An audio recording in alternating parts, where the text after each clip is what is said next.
Alright,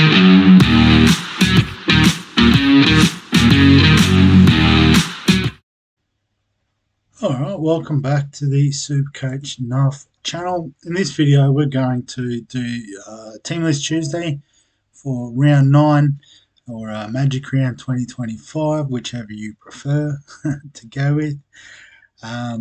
Got about 10 minutes before teams drop, so we will have a quick look at the Sportsdeck Dream Team for week 8. And it was an okay week with a 979. But that was only top 32% for the round, just above average. And we did drop back outside the top 100 ranks. So not great in that sense, but, 979, still a solid score. If we have a look at the team, so Cam McInnes got us a 58 this week. Connor Watson we brought in and a 39. I guess probably didn't need him to do as much against the Dragons, so we'll take that. The front row forwards, we've got May and Haas, obviously. Captain May, so missed out on a few points over captaining Haas, but we were never going to captain Haas against the Bulldogs, but he tore it up. Horsburgh with a 59 was good. The second row, so Preston with the 55 in a well-beaten side is pretty good. Barnett with the 48 continues to plod. And Nafai White with 36 again. Sort of the forwards were down for the Roosters, but it was all about the halves for them this week. And I guess Teddy as well out the back. So we missed out on Nicholson's 68, which was a bit disappointing. Egan only scoring a 30 this week, so probably has peaked in price. Break even of 40. There's a little bit of wiggle room, but you could potentially cash out. And Hubner didn't play, but should be named today. In the halves, Cleary with the 49. Metcalf top scored for the halves with 57. Hines with a 55. And Katoa just a 32 this week. But sticking fat with those guys. Ruben Garrick with a 59 was good, but on the bye this week. Purdue, as expected, went well with a 54. Marzu with the 35 was okay. He was our other trade-in last week. Maybe one of the others. Was that the week I did 3? No, I think I just did Watson and Marzu. There's no real cheapie I brought in there, I don't think. Oh, maybe I brought in Billy Smith. Might have done the 3. But anyway. Kalen Ponga with the 14 continues to struggle, but we're not trading him. Hiroti scored 10 points and has got himself injured, so is one on the chopping block, but I guess whether we can move him this week, I'm not too sure.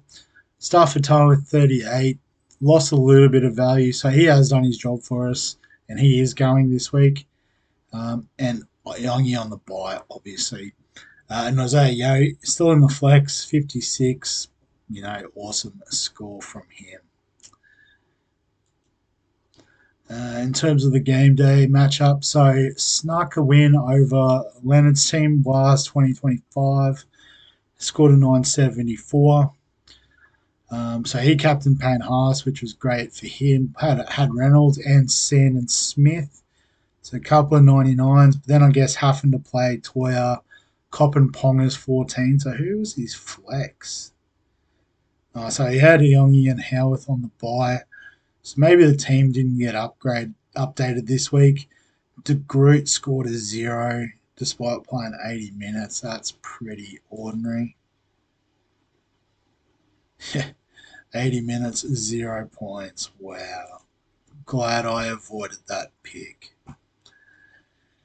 So I guess, that was had some really great scores, but I guess the difference was didn't have to play an 8 and a 0 in my team, and I think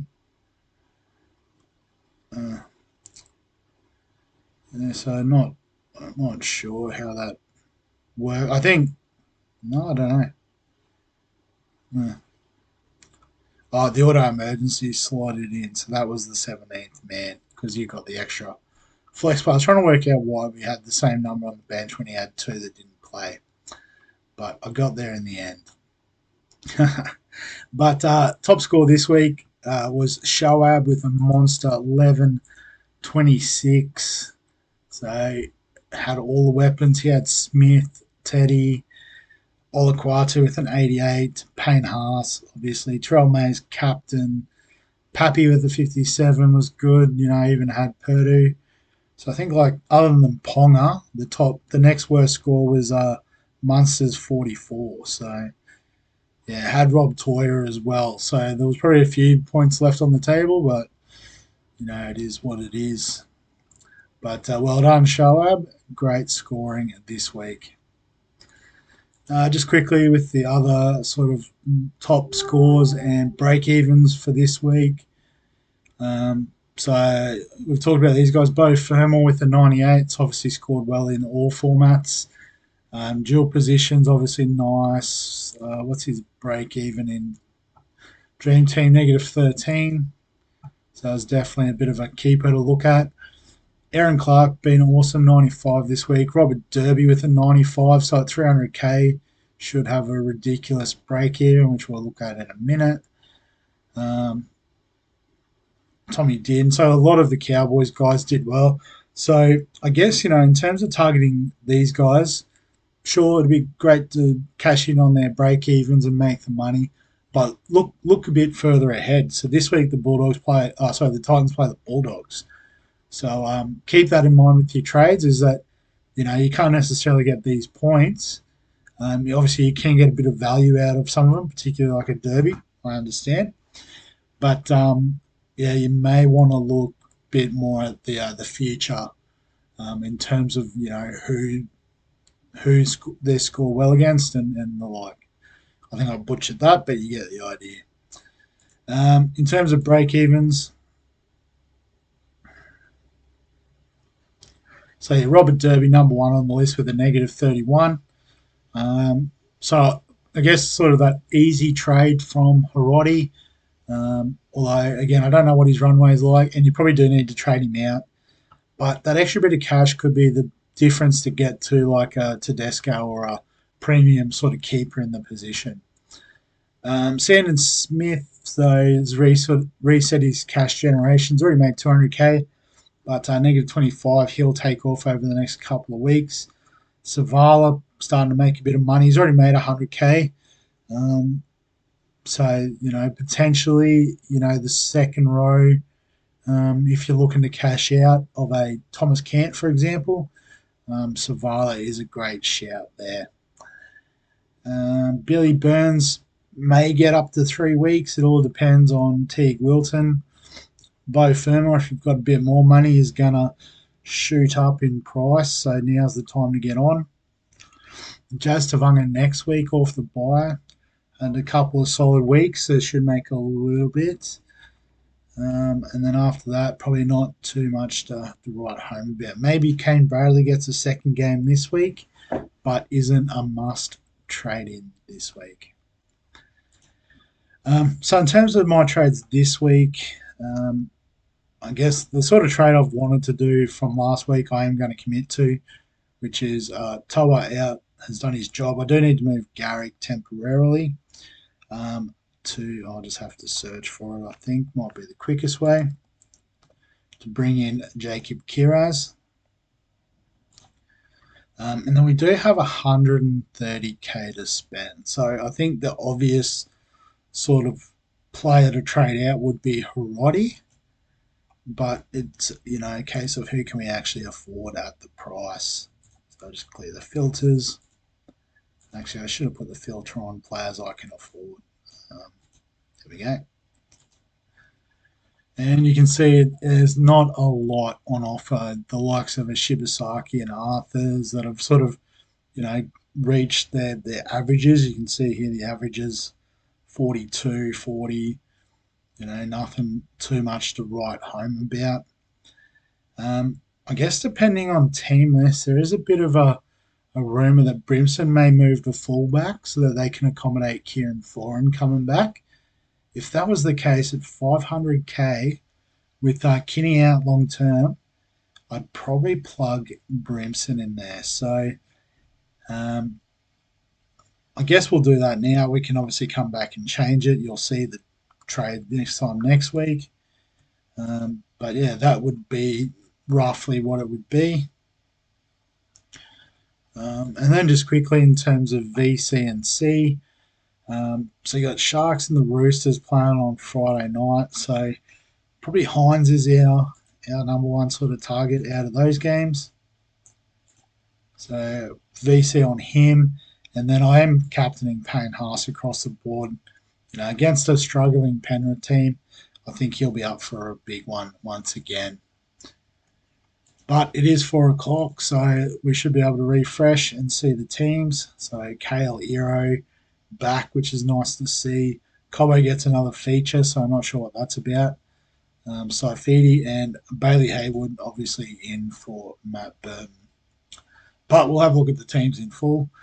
So KL Ero, great. I love that he's going with that on NRL.com. But pretty much straight swap for Hiroti, who's out injured. Burns named to start on the edge again, so we'll play the third game.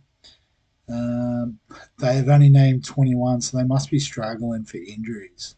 That's all their whole squad to choose from. So still a decent team. Nothing too super coach relevant there, but unless of course you're looking at Hines as a keeper, Fanua Blake as a keeper, those sorts of picks. And for the Eels, so backline looks familiar. Nothing massive there. Maybe Charlie Geimer on the edge. Is that a change? That could be one to look at because I think he's been just coming off the bench, not made a lot of money off his base price. And they've gone the 4 forwards again, so probably like Hopgood playing a bit of hooker, that sort of deal. Um, yeah, so so suspended for Tuolangi replaced by Geimer, so not a long term shout, just a 1 weeker, probably while Tuolangi's out. Roosters, Dolphins. So the Roosters not expecting changes from a good win on the last weekend, and there isn't. Just having a quick look through for the Dolphins. Marshall King back. And Kurt Donahue also named, so a couple of reinforcements at hooker. But Tom Gilbert's still on the edge, so take that for what it is. So Safidi out, Kafusi in. Okay, there you go. Rabbitohs, Knights. So Jai Gray back at fullback with Latrell suspended for a week. Jack Whiten moves into the 6, which is an interesting move. Eligible in the centres across all fantasy formats, so it could be one to look at. Tallis Duncan named on the edge. So I'm just trying to think who's normally there. Jairo did move into the 13. Oh, so Hubner named on the bench. Oh, so that's interesting. So who's out? Havili's out. I thought, no.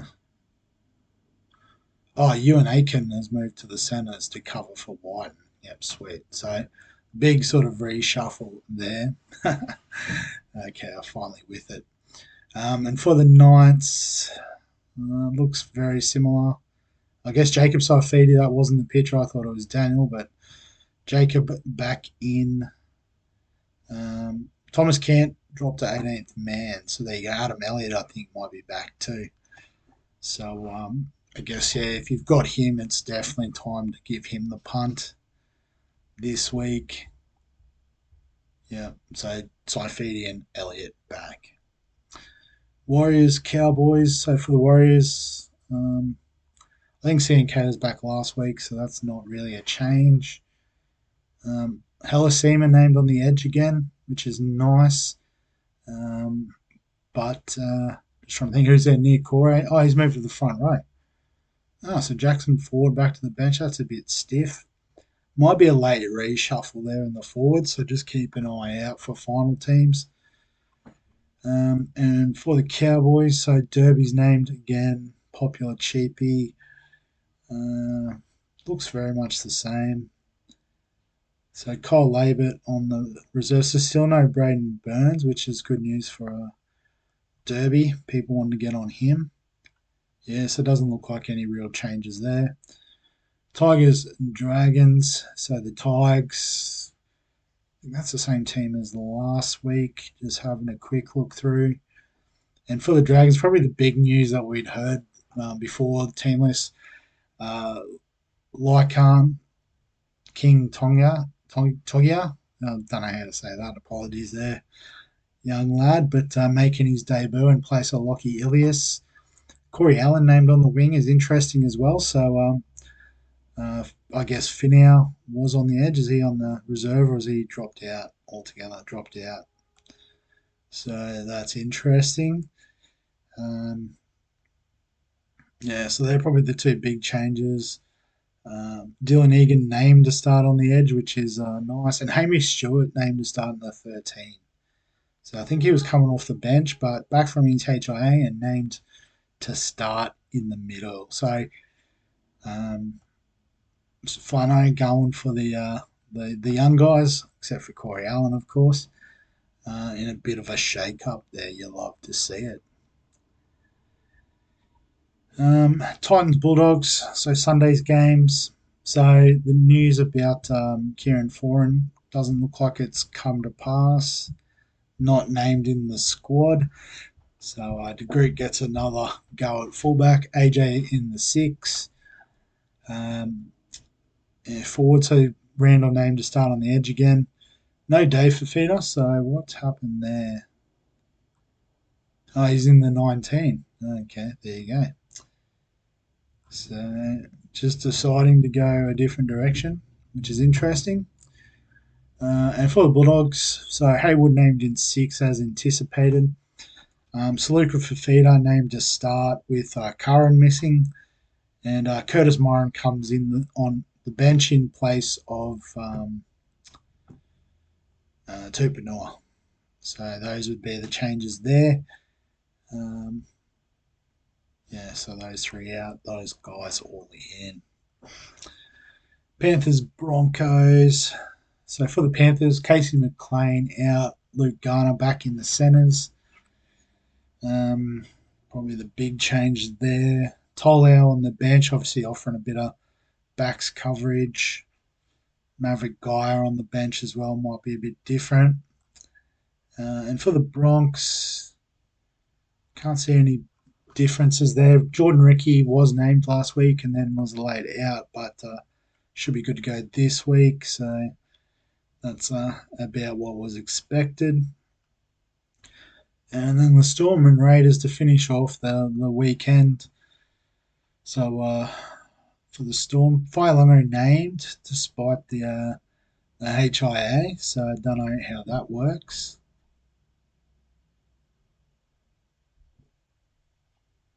Okay, so cleared of a concussion. So maybe didn't end up having one. That's weird, but okay. Um, but yeah, other than that, the rest of the team looks like it was last week. And the Raiders probably a lot of the same. Yeah, it all looks pretty familiar there. So, yeah, so I guess the big news is probably the Dragons that shake up there. So, Dylan Egan named to start, which is nice, but that's probably been what he has been doing. But King Tonga, so I guess we were looking for a cheapie in fantasy. We may have just found one, which is fantastic. Other than that, you know, not too much to report on. Maybe Thomas Can is the number one sell this week. But yeah, nothing too crazy. Kale Hero I do like as a trade in option. So if you've got the cash, could be worth a pump. But we'll wrap the video up there. As always, if you've got any questions, comments, thoughts, feel free to add them below this video. Give us a like if you enjoy the team list. I just realised I'd sunk down and my head was almost out of camera, so apologies for that. But yeah, what was I up to? I think I was up to subscribe, all that stuff, and we'll catch you in the next one.